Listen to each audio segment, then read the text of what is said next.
Welcome to the Virtual Coffee Lab. Today we are going to roast on a small commercial roaster from beginning to end. That means the warm up, turning the unit on, all the way through to the cool down and turning the unit off.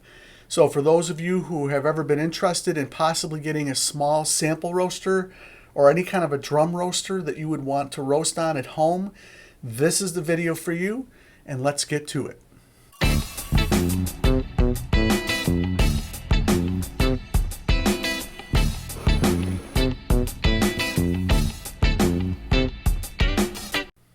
Okay, before we get started, first and foremost, safety is first.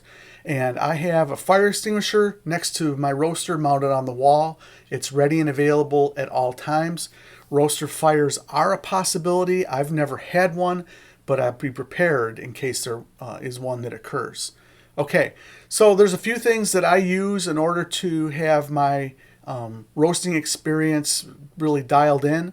And the first is that I've got a roaster that's completely vented to the outside, so I shouldn't have to worry about smoke or anything like that. Secondly, I have a proper gas connection. I'm using natural gas, and I have it hard connected into my gas supply in my house. And there are two shutoffs. There's a shutoff valve here, and then there's another one just outside of the camera view, which is my safety backup. I have both of those turned off right now, and I leave it that way when I'm not using the roaster.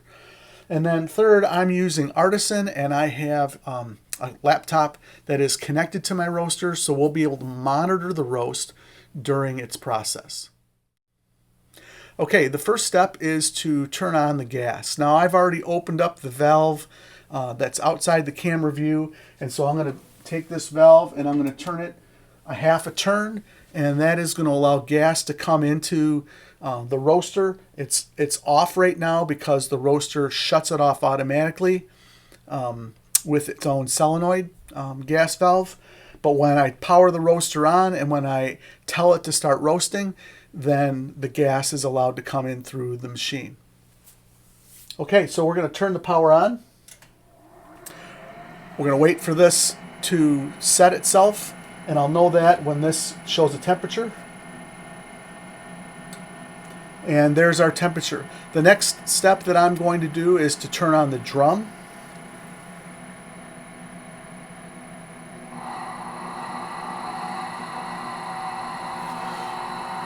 I've turned on the drum because when I turn on the flame, I don't want the flame to be heating up the drum in one spot. So even though the coffee's not in the machine, I want the drum to be moving. The third step is to make sure that I've got my airflow set. Now, I'm familiar with what settings I should have for my roaster. You may need to use a lighter to determine the airflow that you need for your unit. I've got a fan running now that's pulling air, outside air, in through the roaster, and it is ready to be turned on. The igniter switch, which is right here, and the flame is on. I've got two burners, and the flame is functioning properly.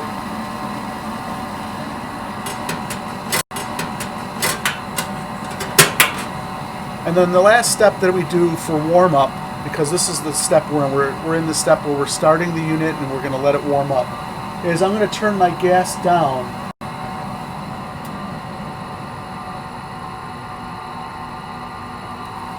Okay, so the whole idea of a roaster warm up is to allow the roaster and all of the metal, the cast iron and everything that's in here to heat up to the temperatures that we're going to be roasting at. And so that's going to take about 20 minutes.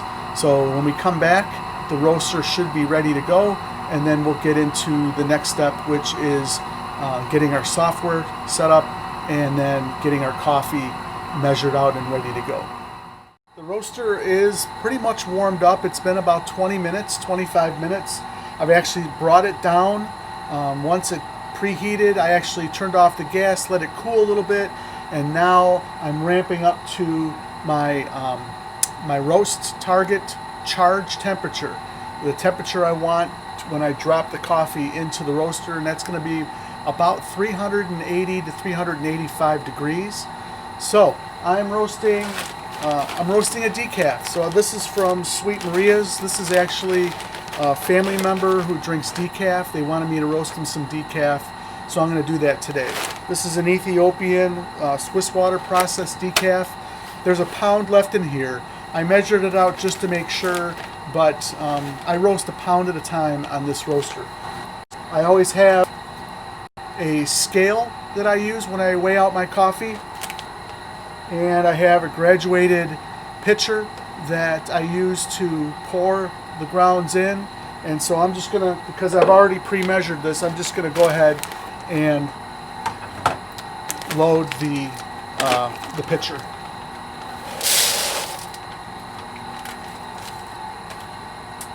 All right, we're at 367 degrees. We got a little bit more to go. So I like to start my roasts with a higher charge temperature, a higher exhaust temperature than the temperature that I charge with. So I have two probes that are reading temperatures. I have a drum temperature, or what we're going to call bean temperature, BT, and then I have an ET, exhaust temperature. And so I like to have my exhaust temperature high. That gives me a little stored up energy so I can get this coffee to move up quickly through the drying process. Okay, I've reached my temperature. I'm going to go ahead and start Artisan, the software, and I'm going to charge the roaster.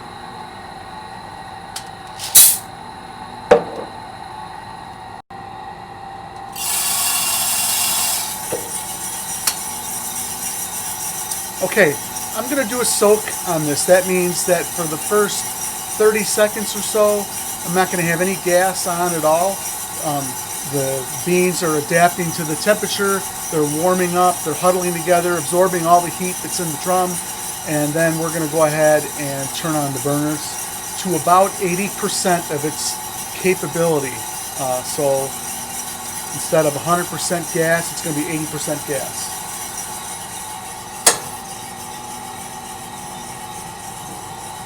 All right, I'm also going to set Artisan to all of my different settings so that I can replicate this roast if I want to.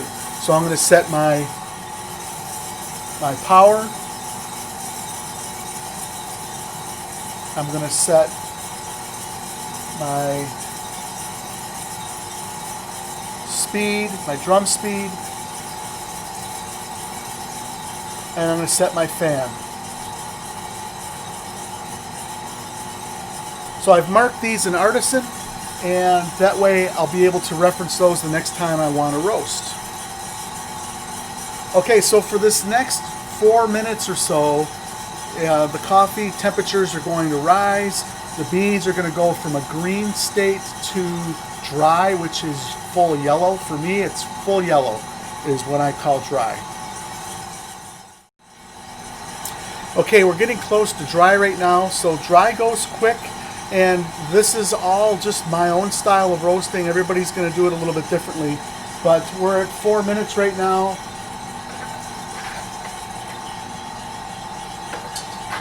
And the beans are dry.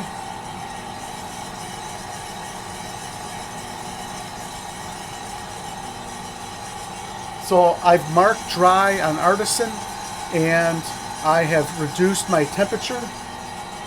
And so I'm going to reflect that here in Artisan.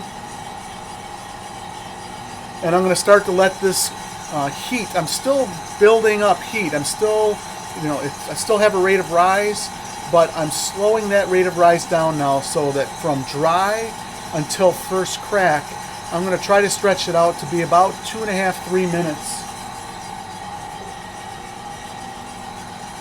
And in order to do that, I need to slow the roast down a little bit. I need to allow the roast to be able to build up time in this Milliard phase. And this is where all of the flavors are developed in the coffee itself.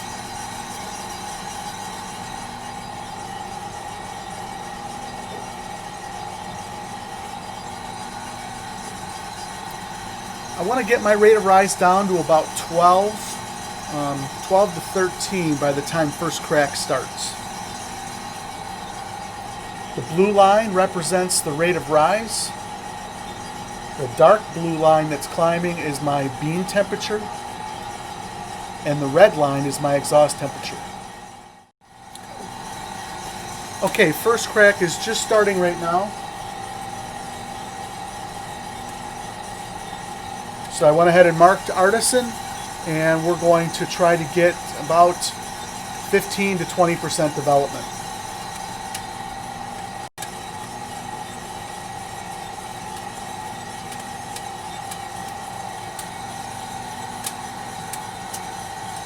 Okay, I'm ready to drop my coffee right now. We're about 400 degrees. That's exactly where my family likes to have their coffee.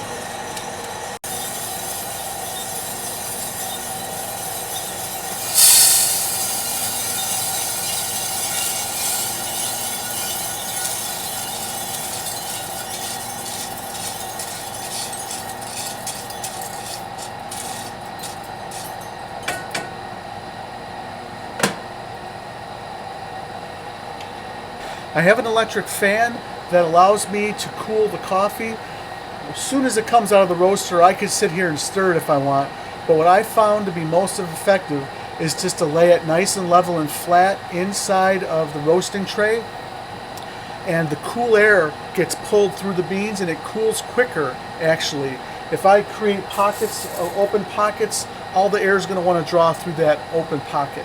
And I don't want that. So I leave this completely flat, and I let the cool air flow through the beans.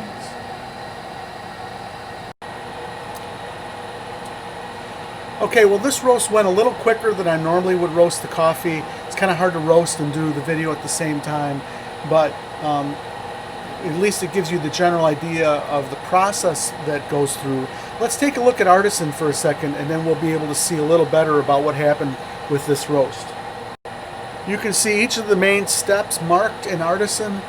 So for the charge temperature, you can see that marked. Turning point, dry, first crack, and then the drop. And you'll be able to see the percentages on the chart here. 52% of my roast time was dry. 30% was Maillard. And 17.9% or 18% was development. So the roast was quick, dry was really quick, that process. And I wish I would have been able to stretch out the Maillard a little bit longer, but again, doing the video and the Maillard, trying to get that stretched out was a little challenging for me, but all in all, it's going to be a decent roast. So the next step in the roasting process after you roast the coffee is the cool down process. So the gas gets turned off. I increase my fan to about 50% of its capacity, its capability, and this is going to allow the drum to start to cool down. After the temperatures get from 350 degrees down to probably about 250 degrees. After then, I turn off the drum. The fan is still on, the roaster is still cooling, but I don't need to run the drum. Okay, the roaster's cooled down enough now where I can turn the drum off. And the coffee has cooled now, so I can turn the fan off. And that just leaves us, that's the cooling fan, that just leaves us now with the internal fan that circulates air through the machine. That is drawing air into the unit and then out through the venting system. And I just wanted to say one thing about this venting system. Even at the peak of its roast, I could take my hand and put it on this, this vent pipe right here, and it's a little hot, but it would not burn my hand, and that's because it is a specific type of vent that you can buy at the hardware store. It's a B vent, so it's a double-walled vent, and it's important that when you have a roaster setup that you're using the proper venting system for safety purposes. You don't want to use flexible, dryer vent type products, materials, because there's a chance that you could get burned, and also those ridges in there, you're going to get build up pretty quick with chaff. And I've just found that it's easy to clean this, it's reliable, and it's also safe because I won't burn myself. Okay, well, I hope this video has been helpful for you. If you've liked what you've seen, hit the like button. I would really appreciate that. That tells YouTube that good things are happening here and you enjoyed this video. If you want, you can subscribe. That would be great. That would help me as well. And if you want to be notified of new videos, of course, hit the bell notification. Thanks for joining me today, and I look forward to seeing you next time here at the Virtual Coffee Lab.